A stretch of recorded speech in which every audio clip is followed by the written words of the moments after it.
ಈ ಕಲಿಯುಗದಲ್ಲಿ ಮನುಷ್ಯ ಮನಸ್ಸು ಮಾಡಿದರೆ ಏನು ಬೇಕಾದರೂ ಸಾಧಿಸಬಲ್ಲ ಎಂಬುದಕ್ಕೆ ನಾನು ಪ್ರೀತಿಸುತ್ತಿರುವ ಶಂಕರನ ಹೆಂಡತಿ ಶೀಲಾಳಿ ಸಾಕ್ಷಿ. ಸಂಪತ್ತಿನ ಶಿಖರವನ್ನೇರಿ ಸುಯಿ ಎಂದು ತಿರುಗುತ್ತಿರುವ ರೂಪವತಿ ಶೀಲಾಳನ್ನು ಭೇಟಿ ಆಡಬೇಕೆಂದು ಅವಳ ಹೂದೋಟಕ್ಕೆ ಕಾಲಿಟ್ಟರೆ ತಾನಾಗಿ ಆಟ ಆಡುತ್ತಾ ಬಂದು ಬಿತ್ತಳು ನನ್ನ ಮಾಯಾ ಪಂಜರದಲ್ಲಿ. ಈ ಪಂಜರಕ್ಕೆ ನಿನ್ನನ್ನೇ ರಂಜನೆಯಾಗಿ ನೇಮಿಸಿ ನಿನ್ನಿಂದಲೇ ನಿಮ್ಮ ಮನೆತನವನ್ನು ಸರ್ವನಾಶ ಮಾಡದೆ ಹೋದ್ರೆ ನಾನು ಕರ್ಣನೇ ಅಲ್ಲ.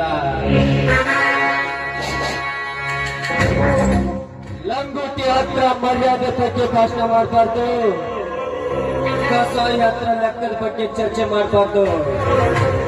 ನನ್ನಂತವ್ರ ಮುಂದ ಈ ಹತ್ತಿರ ಬಗ್ಗೆ ಮಾತಾಡಬಾರ್ದು. ಇನ್ನು ಮೇಲೆ ಶುರುವಾಯಿತು ನನ್ನ ನಾಟಕದ ನಾಮ. ಇನ್ನು ಕಣ್ಣಿಂದಲೇ ನಿನ್ನನ್ನೇ ಸರ್ವನಾಶ ಮಾಡ್ತಾ ಹೋದ್ರೆ ನಾನು ಕಾರಣನೇ ಅಲ್ಲ.